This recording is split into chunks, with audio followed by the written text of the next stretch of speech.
plénière, il y a un truc sur moi. Dans la salle, un petit Juliette, je crois. Ouais. Et après, une version bleue, vous avez la fin. Oui, il y a plein phare. Où vous voulez. Où vous voulez. Après, vous, j'avais pris cette.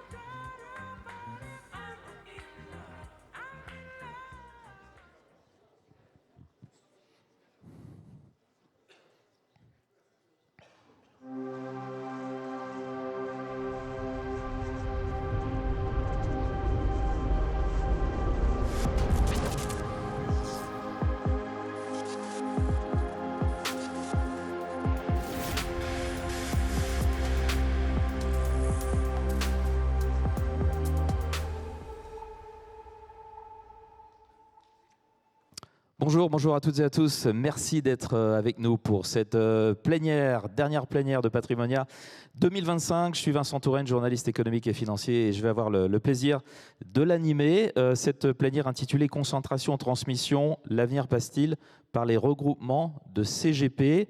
On va être ensemble pendant 1 heure, je l'ai dit, pour débattre du sujet, plusieurs parties dans ce sujet. On va déjà voir quels sont les différents modèles qui s'offrent aujourd'hui au CGP. On aura l'exemple de grands réseaux, d'indépendants, avec chacun leur spécificité.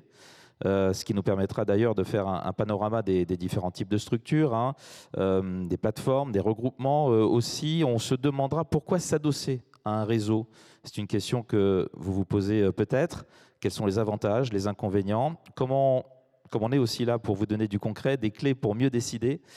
Eh bien, on fera ensuite une sorte de mode d'emploi de l'association. Comment ça se passe quand on s'adosse? Donc, on va vraiment faire des choses très pratiques, vous dire des choses très pratiques. Et quand on doit transmettre aussi, ça fait partie de cet intitulé, quelles sont les meilleures options à ce jour. Et puis, compte tenu de tout cela, nos intervenants nous donneront leur vision du métier de CGP pour demain. L'avenir passe-t-il par les regroupements, l'indépendance ou quelque chose entre les deux? C'est ce que l'on verra. Voilà pour les grandes lignes de cette plénière. Le débat proprement dit va durer environ 3 quarts d'heure et on gardera un bon quart d'heure pour que vous puissiez poser toutes vos questions. Sans plus tarder, j'appelle sur scène les différents intervenants de cette table ronde, à commencer par Rachel de Valicourt. Rachel de Valicourt qui peut monter sur scène. Voilà, vous pouvez l'applaudir. Directrice générale de Premium CGP. J'accueille aussi Benjamin Brochet, directeur général délégué de Cristal, Réseau Laplace. Séverine Flotte de Pouzol est aussi avec nous. Séverine est fondatrice de la financière de l'Aubrac et Stéphane Rudzinski est avec nous, président de Retores. Voilà, chacun prend place petit à petit. Et on va lancer cette table ronde.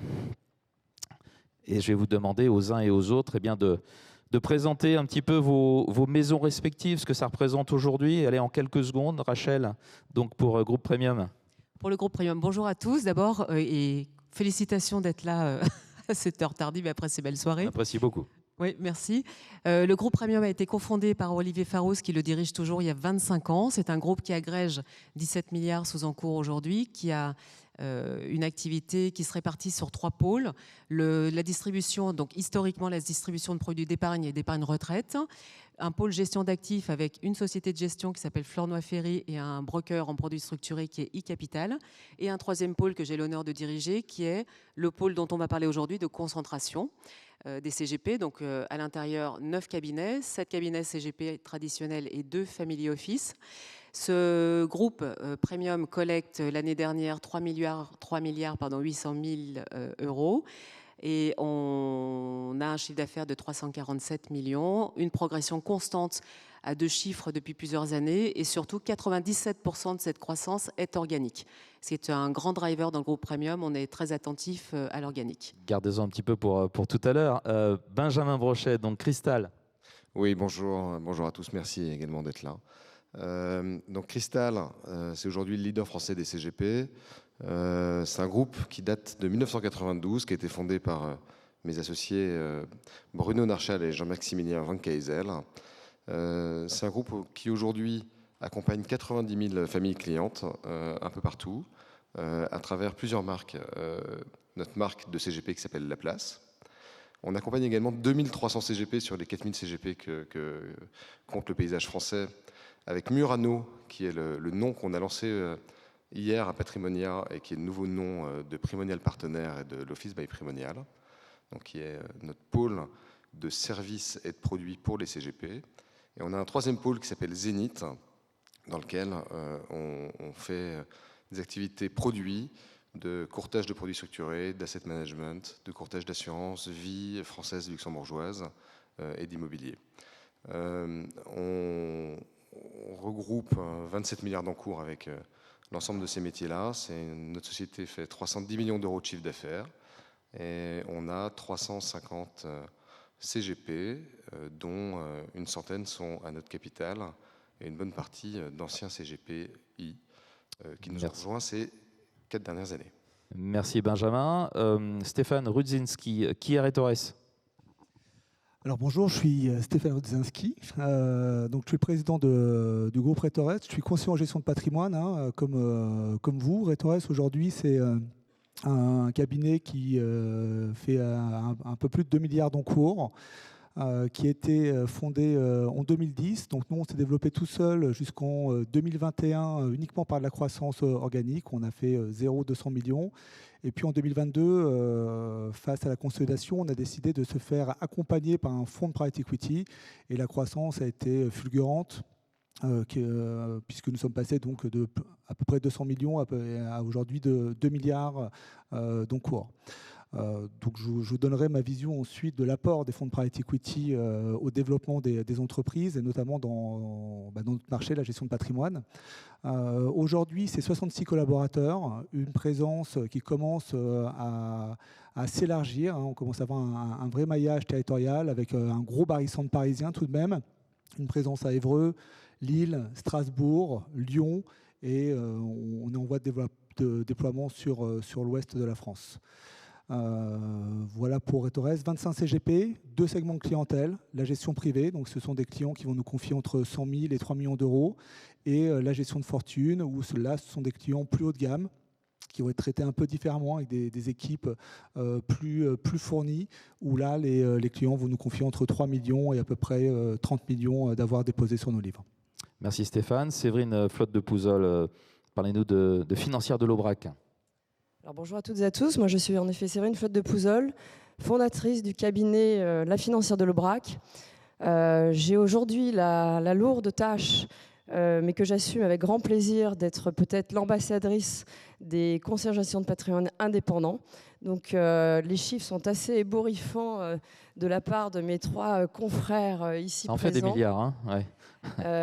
Voilà, ils comptent en milliards, moi je compte en millions. Faut pas que je me trompe.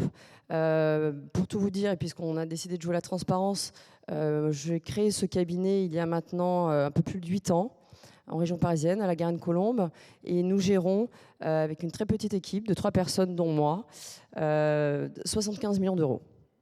Voilà, donc moi je représente vraiment aujourd'hui le modèle tout à fait traditionnel des artisans, mais néanmoins qui sont, je pense, tout à fait au courant de ce qui se passe. Bien évidemment, j'ai des appels de certains, etc.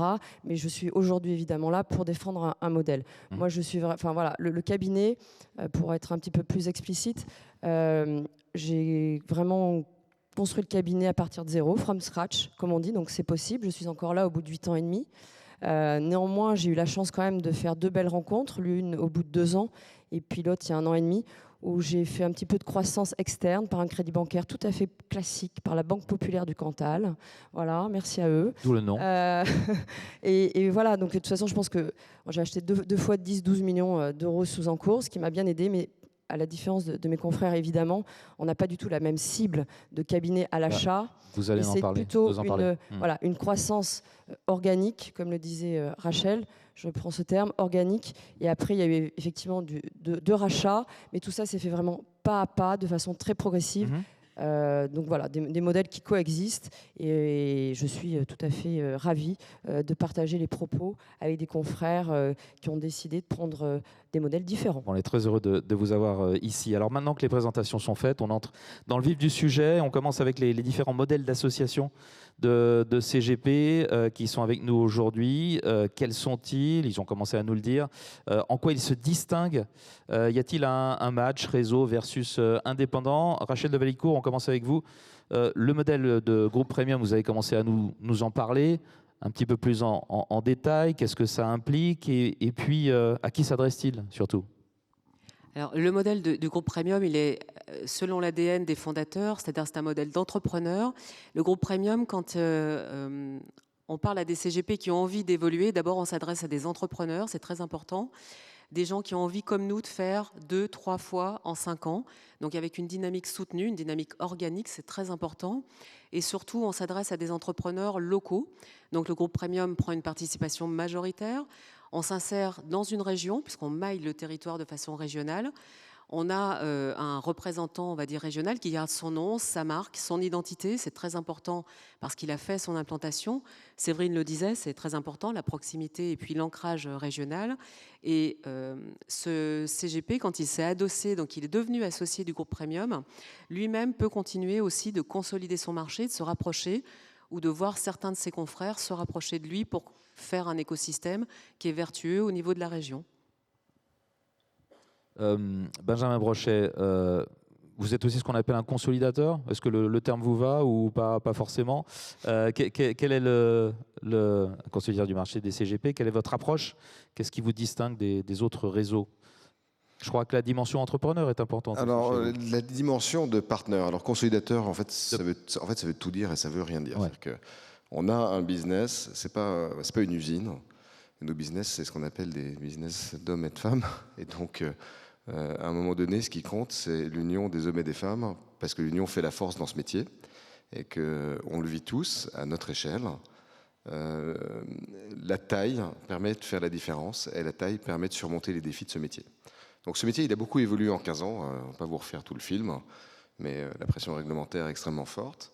La digitalisation accélérée est en cours. La diversification des classes d'actifs, la diversification des supports et la montée en gamme des clients. Montée en gamme parce que le client des CGP, le client moyen, il a beaucoup progressé. Et il est devenu aussi beaucoup plus sachant et beaucoup plus expert et il vous challenge beaucoup plus. Et donc les gens qui se sont reconnus dans notre projet sont des gens qui pensent que pour surmonter ça, pour être capable de parler à ses clients toujours plus exigeants, eh ben, il faut se spécialiser, il faut se regrouper et il faut être capable de séparer les fonctions entre des experts et des CGP. C'est ça qu'on construit. Et donc on a fait 38 acquisitions ces 4 dernières années. Cristal, c'est un groupe qui était 10 fois plus petit il y a 4 ans.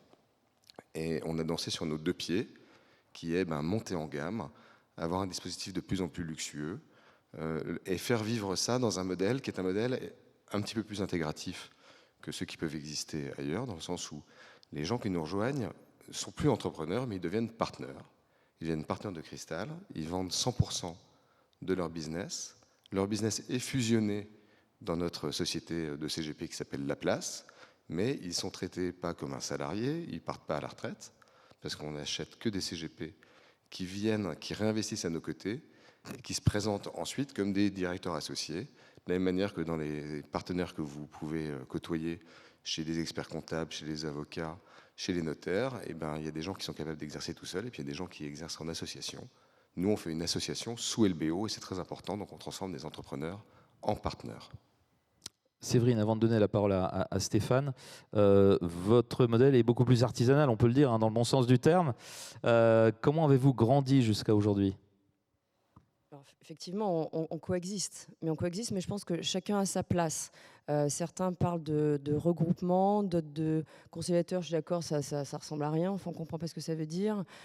Mais écoutez, en tout cas, moi j'ai grandi, je vous le disais, pas à pas. S'installer CGP, c'est avant tout un état d'esprit. C'est un état d'esprit, c'est avoir envie d'être libre de ses choix, libre de ses actions. Moi, je crois que j'ai acheté depuis quelques années le prix de ma liberté.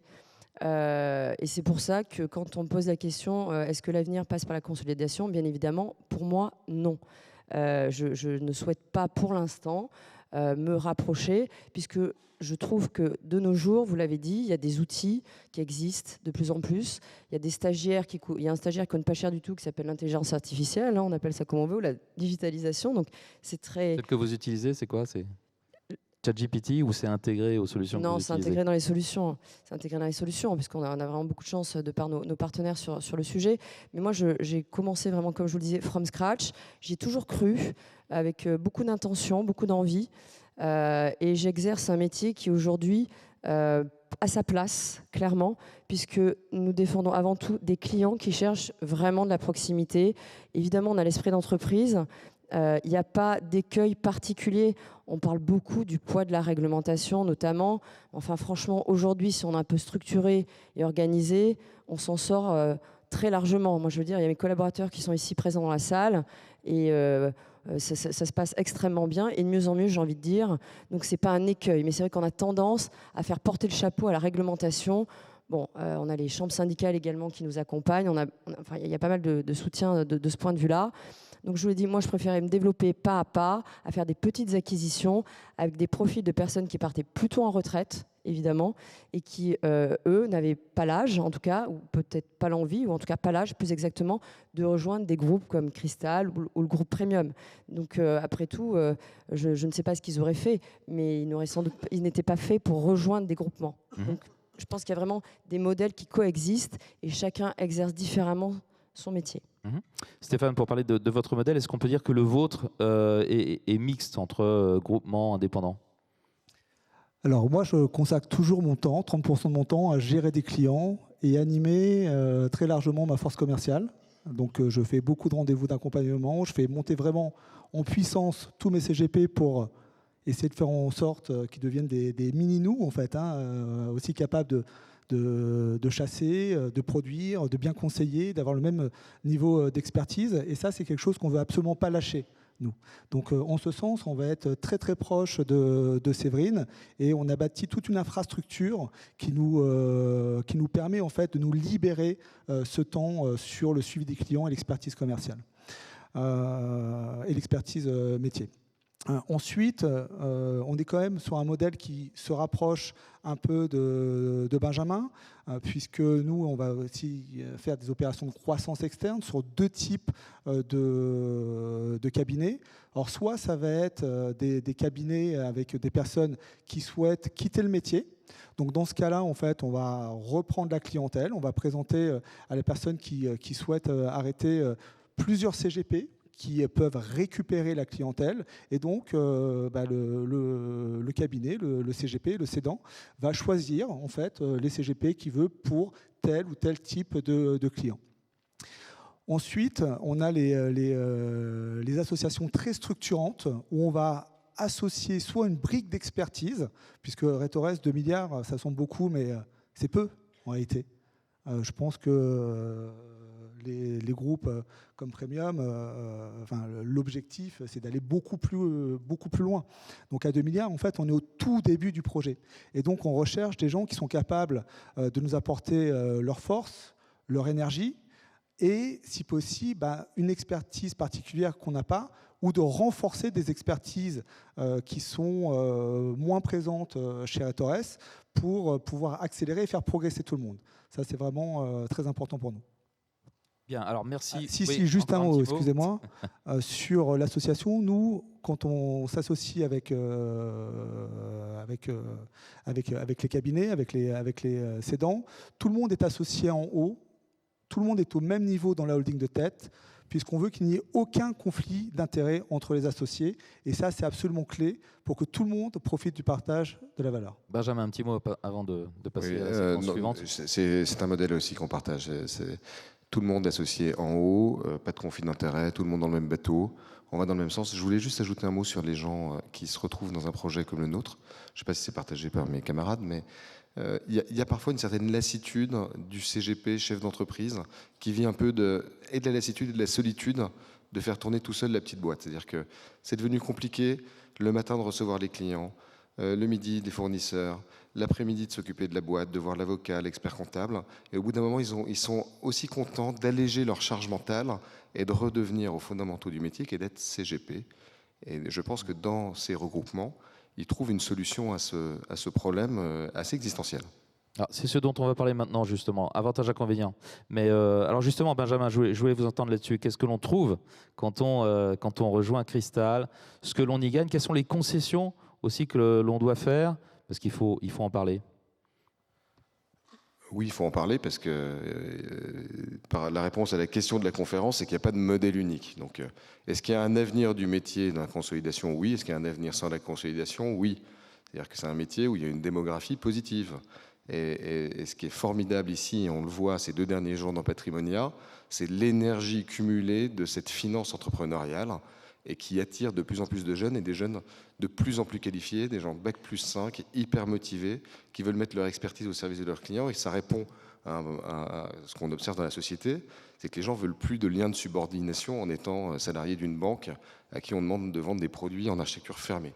Donc nous, quand on va chez Cristal et notre entité La Place, c'est pas une banque, voilà, c'est pas organisé pareil, c'est des CGP, c'est un ADN de CGP.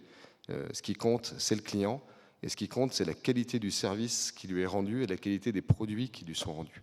Donc l'intérêt de la taille d'un groupe comme le nôtre, c'est qu'avec 27 milliards, quand on va voir les assets, quand on va voir les assureurs, on a un pouvoir de négociation. On a un pouvoir de négociation qui est supérieur que quand on est CGP tout seul avec 50 millions, c'est un fait.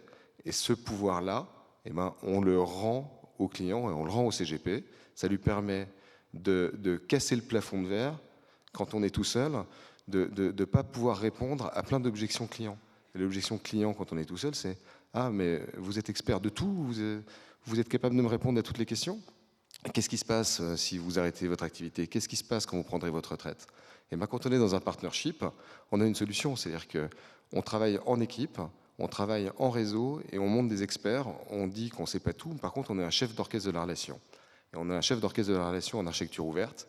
C'est-à-dire que, je reviens sur ce point, c'est essentiel. Nous, 100% des produits poussés vers nos clients, c'est des produits de marché, bien sélectionnés, bien négociés au profit du client. Rachel, quand on rejoint un réseau, on rejoint une équipe, effectivement. Quelles concessions est-ce que l'on fait? On perd sa liberté? Un petit peu. Je vais commencer par les points positifs. Oui, allez-y. Important. Je voudrais revenir sur un point quand même différenciant de la discussion précédente. Quand on devient associé du groupe Premium, je l'ai dit tout à l'heure, Premium prend une participation majoritaire. Et chez nous, le modèle d'investissement est un peu différent. On tient beaucoup à ce que nos associés CGP gardent une part importante de l'actionnariat de leur propre structure. Et bien sûr, s'ils le souhaitent, ils peuvent s'adosser et investir dans le groupe Premium, mais il est très important pour nous qu'ils restent fortement investis dans leur modèle. Après, les concessions à faire, mais c'est des concessions dont vient de parler Benjamin, c'est-à-dire que quand on rejoint une équipe, on rejoint une synergie, une dynamique, on colle à un modèle. Vous voyez qu'on a des modèles assez différents, alors assez complémentaires dans l'exercice de la profession, puisqu'on fait tous le même métier à destination d'une seule force, c'est celle du client et de son conseil. Pas forcément de concession, mais disons une adaptation. Alors la première peut-être dont on doit parler, c'est quand même quand on rentre dans une discussion, puis après dans un process, c'est là je pense qu'il faut avoir beaucoup de vigilance parce que c'est un temps, l'étude, la diligence et puis après l'intégration qui est un peu lourd et qui vient souvent prendre du temps qu'on devrait consacrer aux clients, aux équipes. C'est un peu comme Stéphane parlait de private equity tout à l'heure, la courbe en J, là on est dedans, hein, c'est-à-dire qu'il faut bien anticiper que quand on prend la décision de s'adosser à un groupe ou de se regrouper à plusieurs, d'ailleurs il y a une certaine inertie au départ. Après, rejoindre le groupe Premium, par exemple, c'est rester régional, continuer de porter son nom, de porter fort la localisation régionale, de proposer à des confrères de rejoindre un écosystème local. Voilà, nous, c'est ce qu'on propose aujourd'hui aussi. Stéphane, vous me disiez en préparant cette table ronde que ceux qui vous rejoignent participent à la création de valeur de votre groupe. Qu'est-ce que ça implique? Il y a des objectifs qui sont fixés, objectifs chiffrés? Alors, on a des objectifs au niveau du groupe, bien entendu. Hein. Enfin, moi, je ne vais pas me cacher. Hein, je veux faire de Retores un des groupes leaders en matière de gestion de patrimoine. Donc, effectivement, les gens qui nous rejoignent doivent partager cet objectif, cette envie. Et c'est très important de discuter beaucoup, évidemment, avec les dirigeants des groupes de gestion de patrimoine qui vous approchent pour bien comprendre la direction qu'ils veulent prendre, l'ADN, leur ADN, pour voir si c'est complémentaire au vôtre, bien évidemment.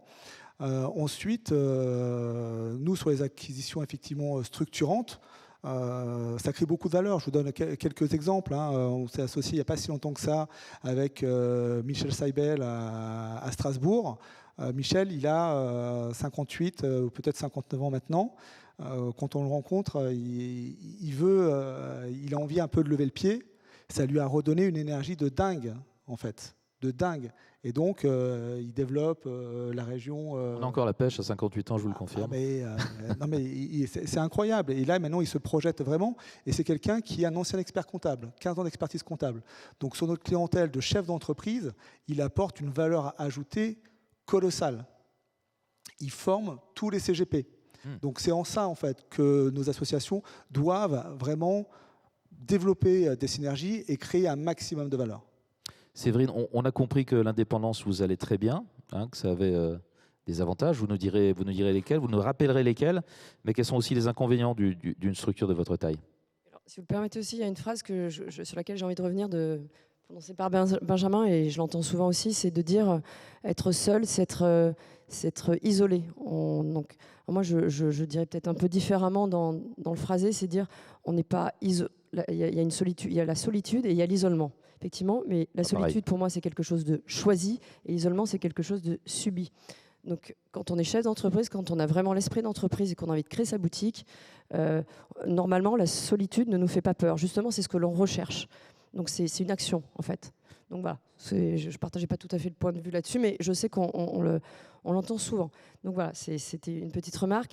Et après, pardon, excusez-moi, Vincent. Non, c'était les avantages. Pouvez-vous nous rappeler les avantages d'une structure mais légère? C'est vrai qu'on a des modèles tellement différents, surtout des tailles tellement différentes que c'est vraiment compliqué enfin, on voit très très bien, très clairement notre différence, mais c'est compliqué de donner, peut-être faire le oui ou non. C'est plutôt, encore une fois, mener son entreprise alors, mener son entreprise seul ou avec une très petite équipe, une équipe réduite, c'est exigeant. Donc ça, il faut en avoir conscience quand on s'installe. C'est beaucoup d'exigences. D'abord, c'est un métier qui est exigeant. Là, je ne vois pas trop non plus Benjamin, désolé, franchement, je vais me fâcher avec Christelle, c'est sûr, en sortant de là. Mais On ne fait jamais. quand tu dis on ne peut pas tout faire, tu as raison, évidemment. Nous sommes brillants, mais nous ne savons pas tout faire. Mais ça ne nous empêche pas non plus de nous adosser à des experts et à faire des joint ventures, finalement, ou des conventions d'honneur entre nous. Et finalement, on arrive à rendre un rendu de service qui est sans doute très proche. Je n'aurais pas la prétention de dire qu'il est identique. En tout cas, il est sûrement très proche. Donc, pour moi, ce n'est pas un écueil ou ce n'est pas un facteur limitant. Après, bon... Donc, on peut faire la même chose. La réglementation, j'en ai parlé. Après, peut-être notre valeur ajoutée, ça paraît très galvaudé. Je vais sans doute les faire sourire, mais l'histoire de la proximité, ceci étant, chez Premium, j'ai l'impression que tu en parles aussi pas mal. Cette notion régionale me plaît plutôt pas mal. Je ne connaissais pas avant que tu en parles lors de cette préparation, mais il y a cet ancrage, effectivement, qui à l'esprit d'entrepreneuriat, au fait d'être libre, une fois de plus. Moi, je crois que c'est votre cas, messieurs, dames, vous avez tous des sociétés de gestion dans vos groupes, donc je veux bien entendre que c'est une architecture ouverte, etc. Je vous crois et j'en suis même convaincue, mais on peut aussi faire de l'architecture ouverte, libre, avec des partenaires qui sont pas du tout en lien capitalistique avec nous. Moi, je revendique le fait d'être vraiment indépendante sans aucun lien capitalistique, et finalement, je pense qu'on s'en sort quasiment aussi bien. Là où je rejoins Stéphane, en revanche, c'est de dire écoutez, je gagnerai sans doute moins. Évidemment, je ne dépasserai peut-être pas les 100 millions, j'en sais rien. Moi, je suis encore assez jeune. Je ne sais pas, peu importe, j'ai envie de dire. C'est l'idée, assez galvaudée aussi, cette fameuse phrase, quand on est entrepreneur et qu'on a sa propre petite boutique d'artisan, c'est de se dire, on grandit pas à pas, je l'ai dit tout à l'heure, plutôt que grossir. Parce qu'on n'est pas en capacité de le faire. D'abord, on ne sait pas le faire. Mes acolytes sont... je pense, d'excellents financiers structureurs, ce que je ne sais pas faire. Et dans la salle, il y a plein de gens qui ne savent pas faire, mais qui ont envie d'exercer ce métier et d'être proches de leurs clients. Voilà, nous, c'est vraiment la main tendue vers le client. Je pense que, voilà, moi, je vais encore tous les jours en clientèle, mais j'aime ça. Ça me porte et ça porte mes équipes. Donc voilà, je crois que c'est vraiment un état d'esprit qui est différent, une envie d'exercer la profession qui est différente, mais on est tous d'accord, on est au service de nos clients. Vous vouliez réagir rapidement. Il faudra parler aussi des produits que vous proposez. On ne va pas vers une standardisation à mesure qu'il y a de plus en plus de réseaux. Non, à ce que dit Séverine, en réalité, le problème de la solitude, elle peut être choisie, mais en tout cas, moi, mon vécu, et j'ai rencontré 400 CGP ces 5 dernières années, beaucoup, à certains moments, dans le stade de leur cycle de vie, se disent je me sens trop seul. Voilà. Donc, notre but à nous, c'est pas de casser la solitude. Hein. Notre but à nous, c'est de faire la plus belle boîte de gestion de patrimoine. Non, mais... Mais il n'y a pas d'opposition entre les 4 modèles que vous avez là. Il y a 20 modèles de gens qui essayent de consolider dans le marché. Il y en a donc pour tous les goûts. Et donc, si vous avez ces interrogations-là, ce que vous devez faire, c'est parler avec les gens que vous rencontrez pour comparer les différents modèles afin d'y aller. Je vais revenir sur l'histoire de l'architecture ouverte et sur l'histoire des usines parce que c'est un point important. Chez nous, on parle d'architecture ouverte et on insiste énormément, vous m'avez entendu le dire tout à l'heure, mais on parle d'architecture guidée. C'est-à-dire qu'aujourd'hui, après 38 agrégations de cabinets, on a 2400 usines dans notre base valeur. 2400 usines, ce n'est pas du tout nécessaire pour bien s'occuper des clients. On a besoin d'avoir 10 à 20 produits par sous-classe d'actifs qu'on maîtrise bien, qu'on connaît bien, qu'on a bien sélectionnés et qui ont été sélectionnés par des gens qui font ça toute la journée. Je vais prendre un exemple. On a une société qui s'appelle Zénith Capital et qui fait des produits structurés. Zénith Capital, c'est 28 experts qui font des produits structurés. C'est 28 personnes et ils le font en architecture ouverte. Donc ils vont voir les 12 banques et ils mènent des appels d'offres. Simplement, ce qu'ils ont par rapport à celui qui est tout seul, la différence, c'est que comme ils ont du volume, ils vont chercher les meilleurs prix. Voilà. Et les meilleurs prix, c'est les meilleurs produits pour le client d'abord. La sélection des produits. Non, je peux dire un mot ? Oui. Et puis Rachel nous dira comment ça se passe chez Groupe Premium. On a beaucoup parlé des avantages, mais il y a évidemment des inconvénients à se rapprocher d'un groupe de CGP. Alors, je ne sais pas si vous êtes marié, moi je suis marié, je fais des concessions depuis 20 ans. Bon, ça se passe super bien, mais je fais des concessions depuis 20 ans. Et encore chaque jour. Évidemment, quand on s'associe, on se marie, donc il va falloir accepter des concessions, c'est sûr et certain. Par exemple, on ne peut pas s'amuser à référencer tous les produits que chaque CGP adore. Donc on va monter des comités et les gens qui sont très intéressés par le private equity vont rentrer dans le comité de private equity et ensemble, collectivement, on va choisir les fonds de private equity qu'on va venir distribuer. Même chose pour les CPI, même chose pour les produits structurés, etc. Donc évidemment, quand on s'associe, on perd une partie de sa liberté et on doit accepter de faire des concessions pour que tous ensemble, on aille plus loin. Rachel, il y a cette notion de comité aussi. Oui, absolument, chez Premium. Donc, moi, j'ai coutume de dire que je dirige effectivement une entité, je suis un facilitateur. Les CGP ont beaucoup de latitude dans le groupe Premium. Ils organisent eux-mêmes leur comité produit. Alors moi, j'interviens après, et c'est là où je rejoins Benjamin sur la notion effectivement d'engagement, peut-être d'aller voir avec les fournisseurs quelles sont les meilleures solutions et les meilleures conditions. Mais l'autonomie, elle est bien là. Je ne parle pas d'indépendance volontairement, puisque vous l'avez compris, l'indépendance financière n'y est plus, on a une part majoritaire. Mais l'autonomie, le choix des solutions passe par des comités. Alors chez nous, il prend différentes formes, les offres, la réglementation, tout un tas de choses, l'ingénierie patrimoniale, la force du collectif qu'on porte tous, même au sein de petites structures. Et c'est l'énergie globale que dégage tout ça qui fait la sélection des produits.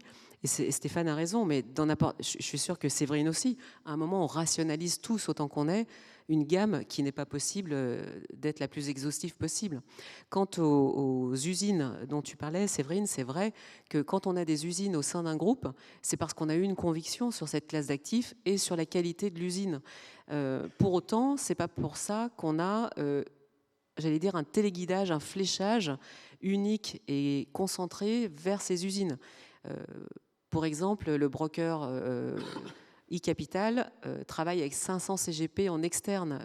Je vous rappelle, Premium, c'est 7 cabinets, 2 family office à l'intérieur. Donc l'activité d'e-Capital est beaucoup plus externe qu'interne. Donc on ne va pas moins bien se servir qu'il ne serve ses clients externes.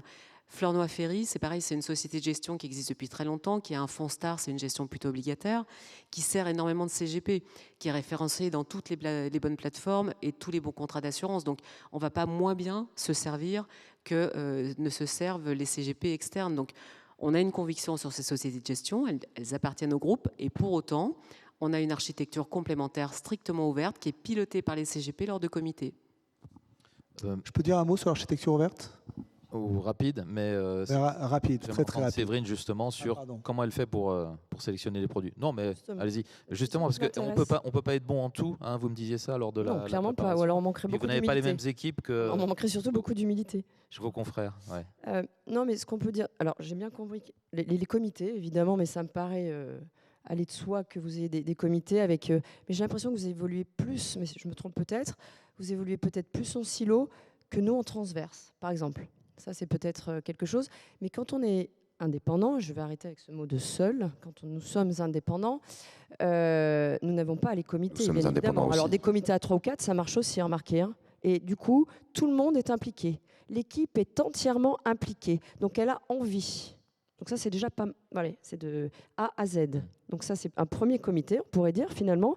Et après, il y a également les clubs d'échange, les groupements. Mais type, alors je cite un nom, tant pis, hein, les fonctionnements type Actualis ou autres, hein, franchement, voilà, des groupements de CGP sans aucun lien capitalistique, plutôt comme des clubs, on pourrait dire, qui se regroupent, qui se retrouvent une fois par mois pour débattre de divers sujets, de faire des choix de produits, etc.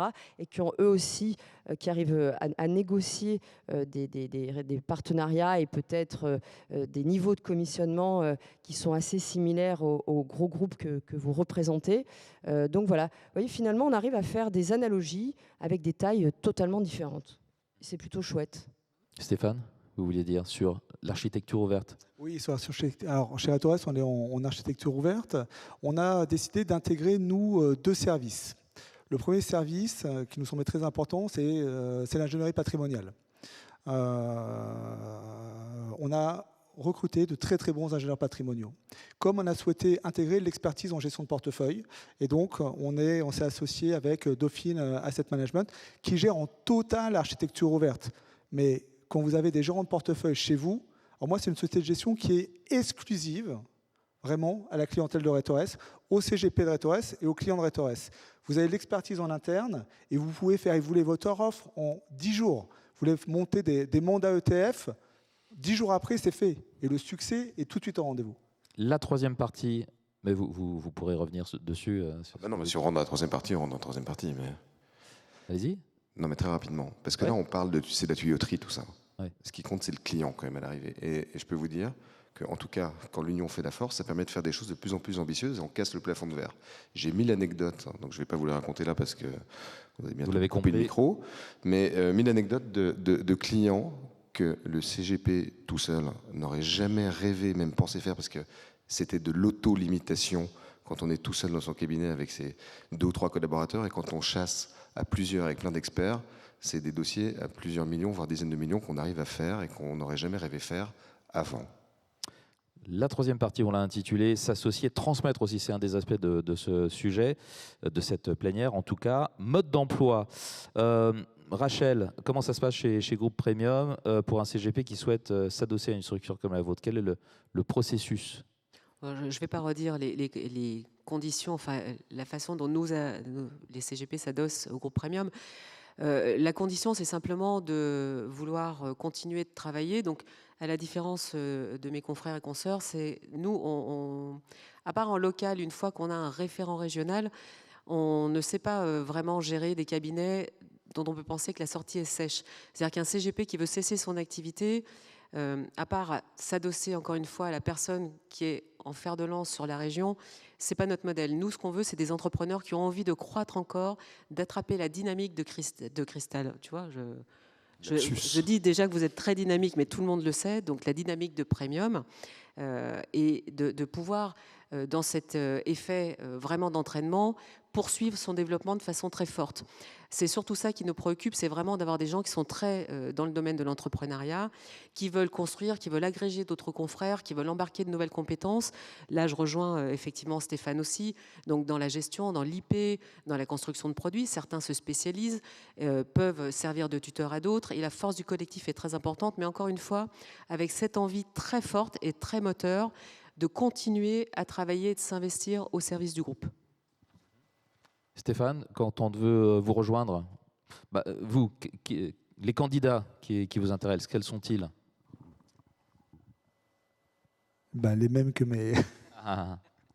Non, mais il y a la compétition. Non, mais en fait, la sélection se fait de manière très naturelle. Ouais. Je pense que d'abord... Ça se passe aussi bien dans un sens que dans l'autre. C'est vous qui parlez à l'entreprise que bien sûr, vous avez identifié et inversement. On va avoir, c'est des associés, quoi. Il n'y a pas de plus mauvaise situation que de mal s'associer. Ça peut vite devenir un enfer. Donc il y a un temps vraiment d'échange, de compréhension de l'un et de l'autre, de chacune des parties, pour bien se connaître. C'est très, très, très, très important. Ensuite, on va faire un sacré bout de chemin ensemble, quoi. Donc, et l'objectif, ça va être vraiment de créer quelque chose ensemble. Donc, je vous ai dit, on a deux types de structures qui nous intéressent.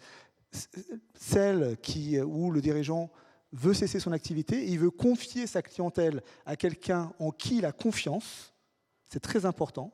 Et donc, il faut qu'il comprenne bien comment est structurée, quelle est la politique de gestion des clients du groupe qui rejoint. C'est hyper important. Franchement, moi, quand je céderai, quand je partirai, j'ai envie que mes clients soient très bien traités, comme je les ai traités. Et puis, on a besoin, nous, je le répète, on est comme Séverine. Séverine a dit, je suis petit, mais moi aussi, je suis tout petit. 2 milliards, c'est petit. Mais oui, c'est tout petit, 2 milliards, évidemment. Non, mais c'est vrai. Et là, on a besoin vraiment de gens aussi qui ont besoin, qui souhaitent apporter leur expertise, leur envie, leur motivation, pour que, je le répète, qu'ensemble, on avance plus vite et plus haut. Benjamin, le profil du candidat qui vous intéresse? Le CGP qui veut progresser. Mais je veux revenir à la question même initiale, c'est quoi le mode d'emploi? Le mode d'emploi, c'est très simple. C'est qu'il faut parler, tu viens de le dire, Stéphane, il faut se rencontrer. Ça peut prendre 3 semaines comme ça peut prendre 2 ans. Voilà, donc c'est un long processus de maturation. Donc ceux qui sont intéressés par le discours qu'on a eu aujourd'hui, vous me trouvez sur LinkedIn, vous tapez mon nom, vous m'envoyez un message, vous venez prendre un café, on ira déjeuner 10 fois s'il faut. Et il y a des moments, c'est vous qui me choisirez, et d'autres moments, c'est moi qui vous choisirai. Et puis c'est surtout quand on se choisira mutuellement, parce que c'est ça qui se passe en fait, c'est une sélection mutuelle. Voilà, donc ça, le premier mode d'emploi, c'est d'envoyer un mot sur LinkedIn. Le deuxième mode d'emploi, c'est que si ça ne fonctionne pas, il y a toutes les banques d'affaires qui vous envoient des messages toute la journée pour vous expliquer que vous êtes les plus beaux, les meilleurs et qui vont vous trouver la meilleure contrepartie. Allez les voir, sélectionnez un bon banquier d'affaires. Ils ne sont pas tous bons, il y en a des très bons. Et puis, ils vous présenteront plein de projets. Alignez-les et puis vous choisirez celui qui vous va et celui auquel vous convenez. Séverine, par rapport à ce qui vient d'être dit, vous êtes sollicité régulièrement? Je suis régulièrement sollicitée, oui. Justement, je parlais beaucoup de liberté, c'est de dire, moi la liberté, ça a été plutôt, pour l'instant en tout cas, de choisir un flux. Le flux est plutôt ma liberté que le stock. J'ai aucune envie d'avoir un lien de subordination ou pas, ou d'être dans cet effet groupe, mais encore une fois, c'est pas du tout un reproche, c'est un état d'esprit. Donc bon, il y a ce que je leur ai dit d'ailleurs en préparation, vous en êtes le témoin, c'est qu'on a aussi besoin d'acteurs très importants comme vous l'êtes, notamment pour faire sans doute évoluer les dispositions réglementaires européennes et autres. Bien sûr qu'on a besoin de voix qui nous portent, mais ce qui est bien, c'est justement de pouvoir cohabiter et que chacun s'y retrouve. Moi, c'est surtout, non, ne venez pas chez moi, je ne rachète personne. Franchement, donc là maintenant on est sur un ou très petit éventuellement pour en discuter, mais encore une fois c'est pas mon modèle ni d'association ni de véritable rachat. Donc moi j'ai envie encore une fois de dire vous êtes jeune ou moins jeune, mais ce qu'on n'a pas dit non plus également d'ailleurs, c'est l'âge, la génération. On n'a pas parlé du tout ni les uns ni les autres de la génération. Il y a ceux qui s'installent aujourd'hui et qui sont jeunes et qui démarrent, et puis il y a ceux qui sont un peu usés. Comme tu le disais, je crois, Benjamin. C'est pas mon terme. Non, mais c'est pas ton terme, enfin, qui commence à en ras le bol, quoi. Qui veulent lever le pied. Qui veulent lever le pied. Merci Vincent, qui veulent lever le pied. Donc effectivement, ça aussi, c'est important de le dire. Il y a un sujet générationnel. Peut-être que les jeunes ont envie certains de tenter le coup, et ils ont raison. Soyons audacieux, fiers de nous, et tentons l'aventure, j'ai envie de dire. Et puis il y a ceux qui sont peut-être un petit peu plus réticents à cette idée de se lancer seul une fois de plus, et qui se retrouveront dans des modèles d'accompagnement de mes confrères.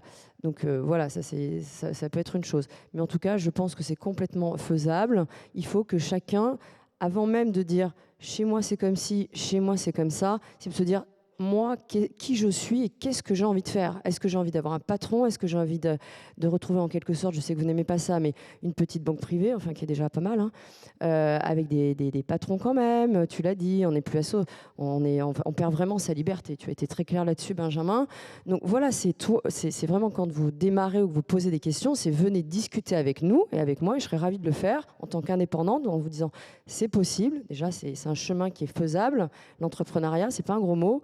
Et puis, c'est de vous poser vous-même la question. C'est avant même de partir tête baissée sur un modèle ou un autre. Je pense qu'il faut être très clair avec soi-même en premier lieu. Et il y a un conseil en particulier à ceux qui souhaitent transmettre en raison de leur âge, ou ce que vous venez de dire s'adresse un petit peu à Là c'est pareil, hein, c'est très personnel, en fait. Quand on prend sa retraite, comme le disait, je rejoins plutôt Stéphane en disant moi le jour où ça va m'arriver, ben, effectivement je pense que je vendrai quelqu'un à qui je ressemble et à qui j'ai envie de confier cette clientèle qui m'a nourri pendant plusieurs décennies. Donc ça c'est très important, mais il n'y a pas de mode d'emploi. Je pense que après il y a l'appât du gain peut-être, hein, celui qui fera le plus gros chèque. Bon, en ce moment c'est à la mode, mais je pense qu'il n'y a pas que ça, et heureusement, moi ça me rassure, il y a quand même des gens qui partent en retraite et qui sont prêts à diviser par 30-40% même peut-être le fameux montant d'une construction d'entreprise d'une vie entière, parce qu'ils ont envie que leurs clients soient bien traités. Et bien, bravo. Le temps passe très vite, il nous reste à peu près une dizaine de minutes. On va prendre les questions de la salle. Donc des micros vont circuler, il vous suffit tout simplement de lever la main. Et on va Bonjour. Jusqu'à vous. Bonjour. Bonjour, Guillaume Delfino. Je vais me mettre debout. Guillaume Delfino, donc CGP, un peu comme Séverine, je crois. Je vous vois. Je vous pose la question. Je vous remercie pour cet échange, en tout cas. Je n'ai plus beaucoup de voix. Effectivement, hier, on a fait ce qu'il fallait. Est-ce que vous ne pensez pas qu'il y a une... Vous nous parlez de deux voies. Est-ce que vous ne pensez pas qu'il y a une troisième voie ? La voie de l'indépendant, mais à travers des groupements de type associatif ou GIE. Quand je regarde la grande distribution aujourd'hui, je vois des intégrés, je vois des indépendants et je vois les magasins Leclerc. Aujourd'hui, ce qui récupère le marché, c'est les magasins Leclerc. C'est-à-dire être indépendant. Et je vous pose la question, est-ce que cette troisième voie est possible ? Être indépendant, avoir son cabinet, mais être regroupé pour négocier des accords. Mais tout à fait, mais je me suis sans doute mal exprimée. En tout cas, merci de poser cette question. Je crois qu'il y a le modèle des 3 mousquetaires, hein, finalement, d'Intermarché. Je crois qu'il y a ça qui marche plutôt pas mal, sans blague. C'est un peu ça, d'ailleurs. Mais c'est les GIE, vous avez raison, c'est un peu ce que j'appelais moi les clubs, ce que vous appelez regroupement, et j'ai cité Actualis parce que je ne les connais pas vraiment, à vrai dire. Donc on reste indépendant, effectivement. Aucun lien capitalistique entre nous, et on se voit une fois par an, on fait un séminaire une fois par mois, pardon, on brainstorm toute la journée avec des spécialistes, l'un d'entre nous, indépendant, est plus fort en retraite, l'autre en prévoyance, immobilier, que sais-je, enfin toute classe d'actifs confondus, donc c'est très aidant. Moyennant une modique cotisation, on crée des amitiés, etc. Mais je pense que c'est vraiment une toute autre démarche. En tout cas, on reste vraiment indépendant.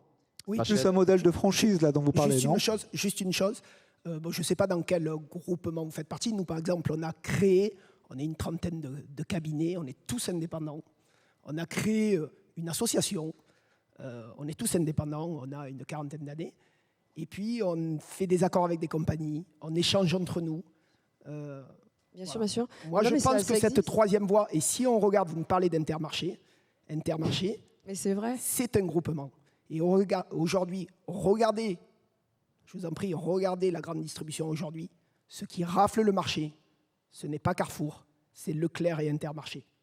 Pour que chacun puisse répondre, Pour Rachel. rien, effectivement, mais je vous rejoins. Pour moi, c'est la troisième voie, mais elle était assez naturelle et je l'ai un petit peu dit tout à l'heure, mais pas suffisamment. Donc, merci de votre apport. Rachel et ensuite Benjamin, Stéphane.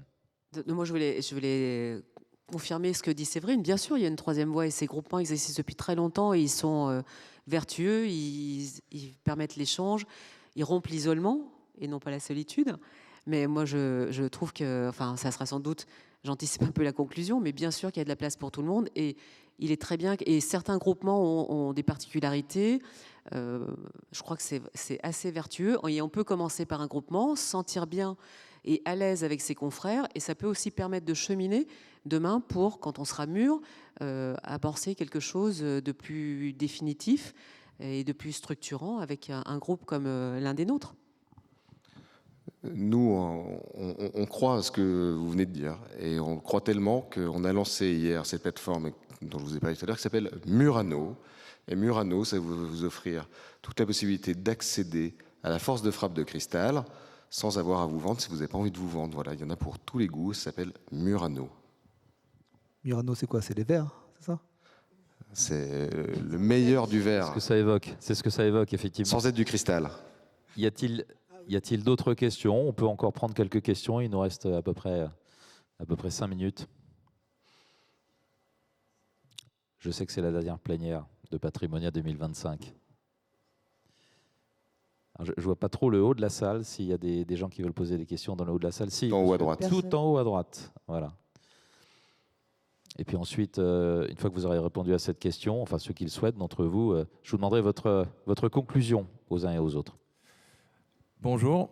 Bonjour. Du coup, je voulais vous poser la question, puisqu'il me semble que vous avez pour la plupart donc, des fonds de private equity au capital. Je voulais savoir quel apport ça vous a apporté et quel inconvénient ça peut avoir.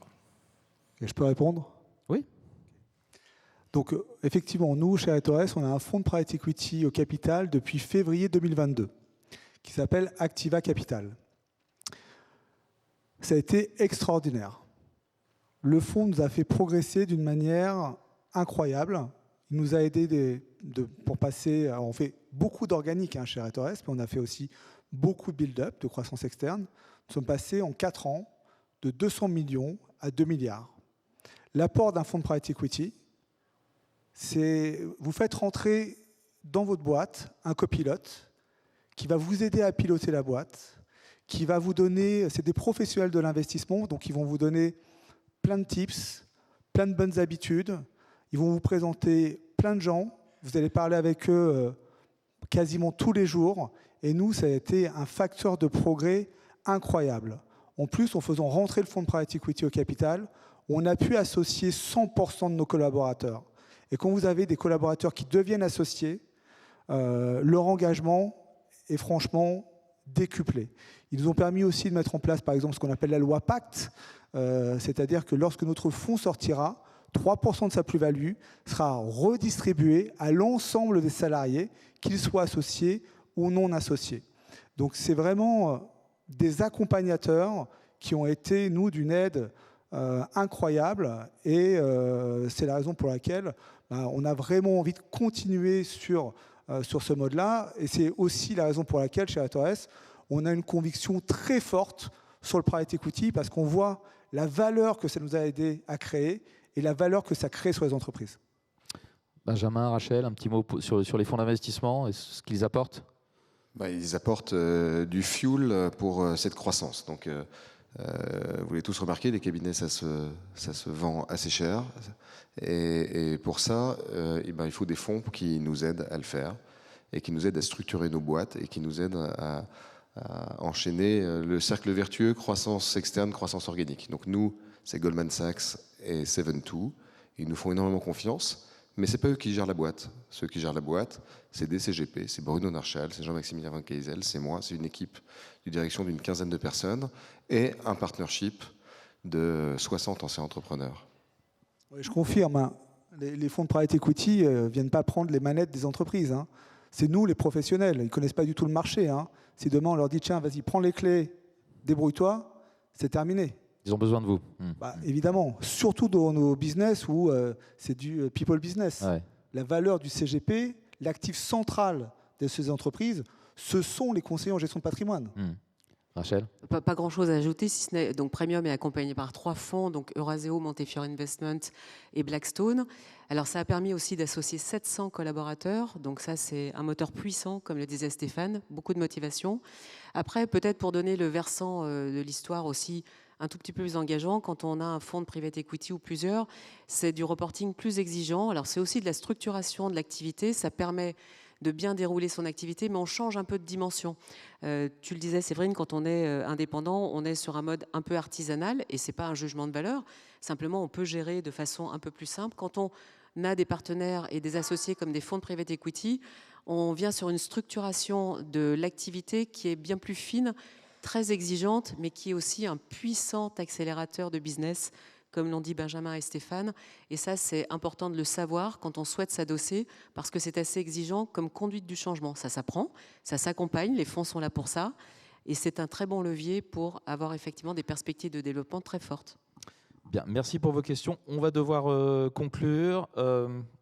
Séverine, on commence avec vous. Quel est le message que vous aimeriez que notre audience retienne de cette plénière? Eh bien, j'ai envie de leur dire qu'il n'y a pas de modèle préétabli. Ça, c'est la première des choses. C'est des modèles qui coexistent et qui ont le mérite d'exister. C'est chouette parce que ça prouve la dynamique qu'il y a dans ce secteur. Donc ça, tant mieux. Il y a de plus en plus de CGP. C'est une très bonne chose. Que l'on peut rester donc indépendant. J'aime bien le format du jeune homme là-haut à droite, de club, de GIE, enfin bref. Mais en tout cas, on peut rester seul, capitalistiquement, s'épanouir, bien vivre. Et je pense que ça, et garder sa liberté, son libre arbitre, et pour certains dont je fais partie, c'est extrêmement important. Voilà la raison pour laquelle j'ai décidé de rester comme ça pour le moment. Stéphane, votre conclusion? Bon, moi, je trouve qu'on fait un métier extraordinaire, déjà.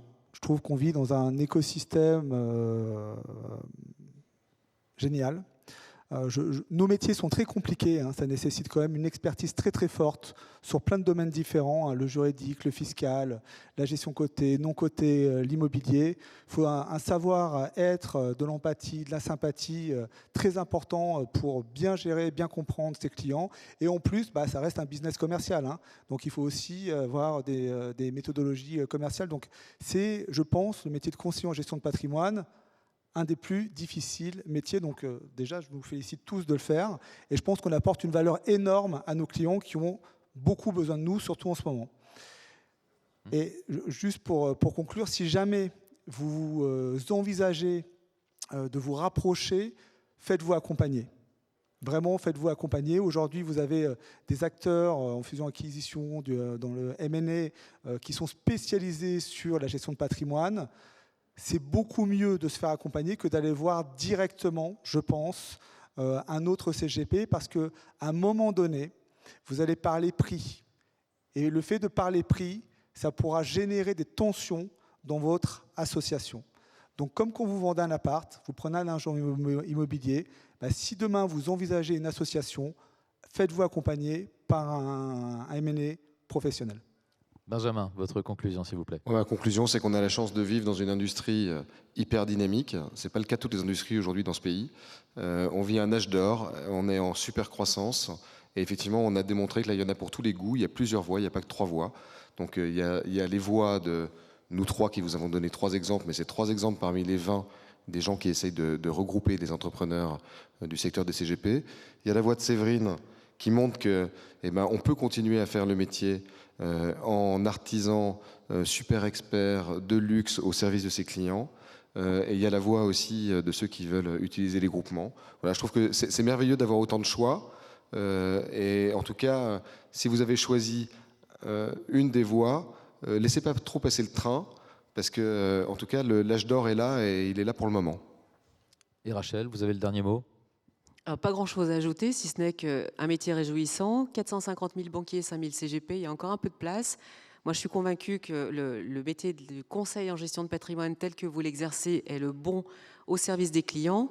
La chance qu'on a, c'est effectivement de pouvoir l'exercer de la façon dont on l'envisage et à différents stades de son évolution, différents stades de sa vie professionnelle ou personnelle, et qu'on est là pour répondre, je crois, tous à vos questions. On est tous On a l'air plutôt épanoui, même en cette fin de Patrimonia. On porte tous des modèles avec des convictions qui sont fortes, qui sont différentes. Et là, je rejoins Stéphane, Benjamin, Séverine. La conviction qu'on porte, elle est transmissible, elle est explicable. Venez nous parler chacun, sans doute individuellement, ou refaisons ce genre de débat parce que c'est passionnant. Et je crois qu'il n'y a pas effectivement de solution unique. La particularité de nos métiers, c'est de pouvoir l'exercer au service du client et de la façon dont on le conçoit le mieux pour soi. Eh bien, il me reste à vous remercier tous les quatre d'avoir été avec nous pour cette plénière. Séverine Flotte de Pouzol, Stéphane Rudzinski, Rachel de Valicourt et Benjamin Brochet. Merci à toutes et à tous de nous avoir suivis. Très bon après-midi et puis on se retrouve l'année prochaine à Patrimonia, bien sûr.